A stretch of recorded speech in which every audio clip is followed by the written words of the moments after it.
हमारे धीरेन्द्र धासु जी होगा इनकरा बादे के 3 4 4 10 12 अब 100 को आ जाए तो ओकरा से कोनो मतलब नहीं, जो है वो है।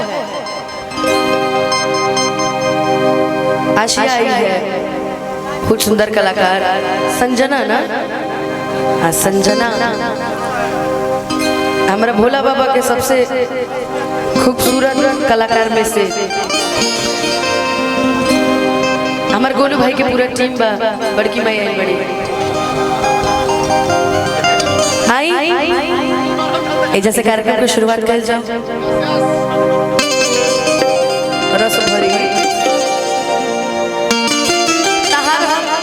इंस्टाग्राम पे को वीडियो देख ले रहे गोलगप्पा वाले के साथ हम कहनी अरे रस भरिया हो जो पहुंचल भी है, लेकिन बहुत सुंदर कलाकार बड़ी यहाँ जितना कलाकार बैठल बड़ सब बहुत खूबसूरत कलाकार है। बेसी हमरा के कुछ ना आवे, हम तो गलती से हिट हो गए। हमसे अच्छा गाने वाले लोगों की कमी इस धरती पे नहीं है। हमरा से नीमन रघुआ गावेला, छोट बबुआ बहुत सुघर गावेला। एगो गीत से शुरुआत करे राहुल भैया आवर हरी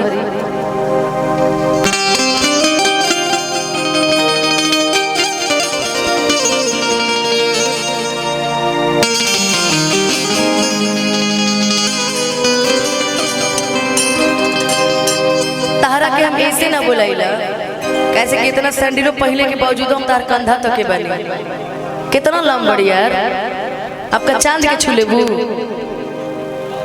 बताइए।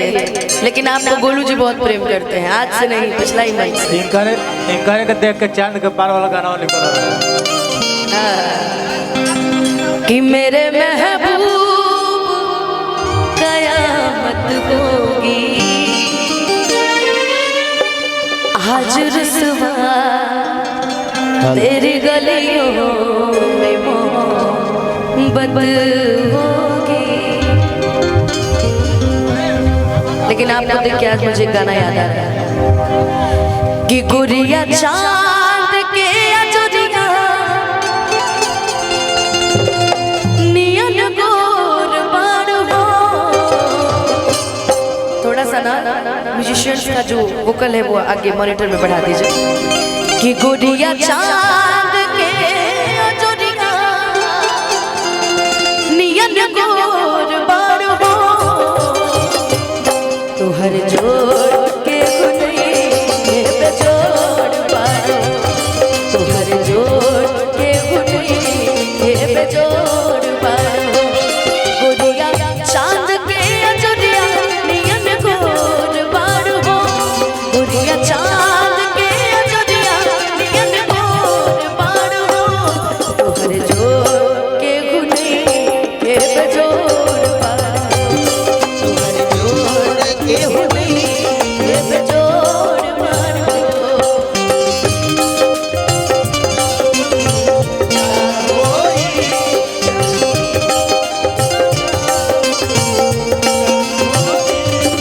जब देखे न के हो गौर से ऐसन रूपवा सजावल का होई। जब देखे न के हो गौर से जब देखना चाहिए रुक बदलू नहीं, जब देखना चाहिए मन गुजरा गजबे दौर से हई गजरा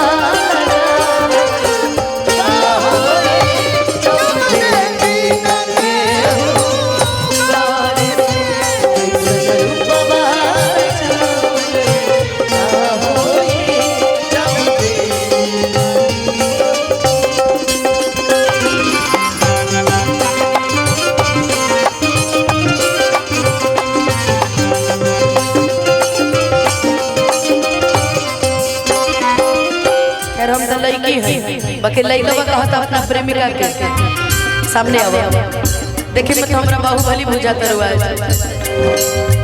तनी मनी भगवान अगर कम हाइट ले रही लेवल में बात करते अब होने टावर पे देख के बात करे के पड़ता है।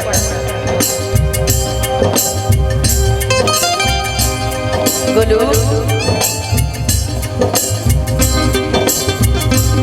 तहर होठ चटका गुलाबी नियन, तहर होठ चटका गुलाबी नियन, गाल उगल बने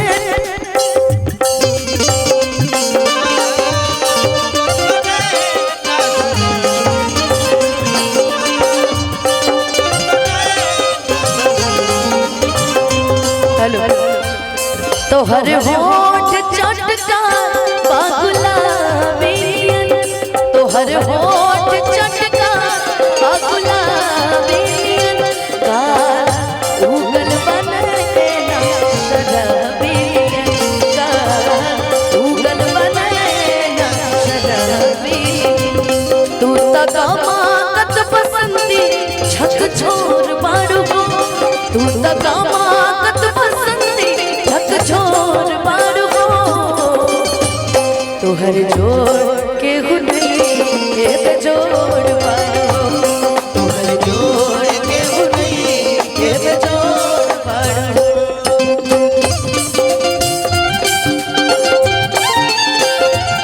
दुनिया चाह तोहर मतवाली गजरा गजरा कान पे वाली लाली बिटिया तेरे दिया हराम हो गए राजा हमारो जिंदगिया राजा हमारो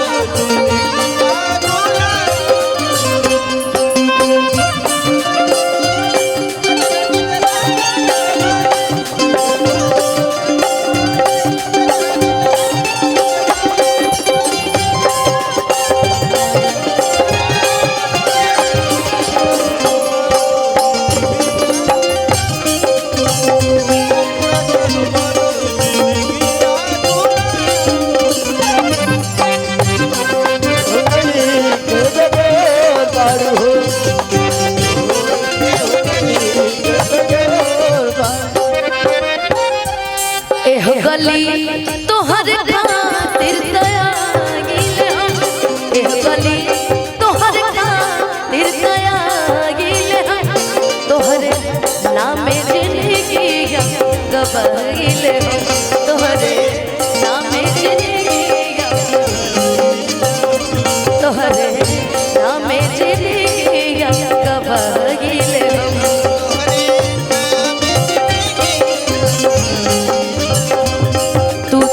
चंचल चकोरी चित चोर बारू हो, तू चंचल चकोरी चित चोर बारू हो, तोहर जो बेजोड़ बारू हो, तोहर जोड़ के बुनई के बेजोड़ बारू हो, गुड़िया चाँद के अजुरिया नियन गोर बारू हो, गुड़िया चाँद के अजुरिया नियन गोर बारू हो, तोहर जोड़ के बुनई के बेजोड़ बारू हो, तोहर जोड़ के बुनई के बेजोड़ बारू हो।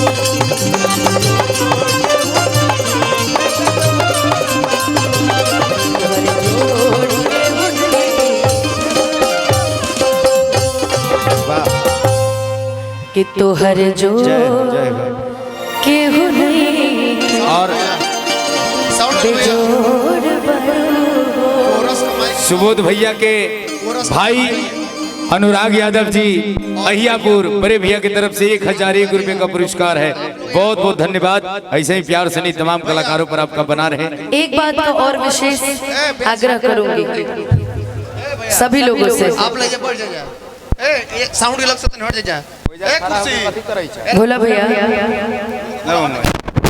विशेष आग्रह करूंगी सामने रहना है ना, जिनको भी पैसा देना हो चाहे वो कोई भी हो, वो आपके हाथ में दे वो मुझ तक पहुंच जाएगा। जिनको भी देना हो, मैं ये नहीं बोल रही मंच पे गैदरिंग करने से अच्छा ना, क्योंकि कल ही सुबह यूट्यूब पे चढ़ेगा, यूट्यूब पे यही लिखा जाएगा कि सुबोध जी के कार्यक्रम में ऐसा ऐसा हुआ, हम ढेर विवाद में रहेला, हमारा पे ढेर फोकस रहेला लोग के। तो कहीं ना कहीं जिसको भी देना हो, मैं किसी का नाम नहीं ले रही, कोई भी भैया हो सुबोध जी के या हमारे मुखिया जी के पक्ष से कोई हो, जिनको भी आशीर्वाद देना है वो हमारे भोला भैया के हाथ में दे, वो मुझ तक मिल जाएगा। और मैं नाम भी अनाउंस करूंगी, ऐसा नहीं नाम भी अनाउंस करूंगी, मगर मंच पे चढ़कर डांस वांस ये सब चीजें अच्छी नहीं लगती, और खासकर हम जहाँ आए हो जहाँ की पब्लिक इतनी सुंदर हो वहाँ पे तो और अच्छा नहीं लगता है। बाकी ये कार्यक्रम को आगे बढ़ाया जाए। साउंड डाल तू बैठो, थोड़ा और बढ़ा। अब तनी तू दोनों जना होता है। हेलो हेलो अब दीदी तबला का चांटी बढ़ा दी, पीछे है फीडबैक। आपका क्या नाम है? ढोलक का भी चांटी फीडबैक। हैं? रानी, आपका? अंजलि सिंह। अंजलि नाम से हमरा बड़ी रीस पड़े। अंजलि गोरखपुर में बोले थे ना, अंजलि नाम से हमरा बड़ी दिक्कत बा। करे सूरज, बहुत दिक्कत है, लेकिन आप के चिल्लाई से केकर प्यार है अंजलि?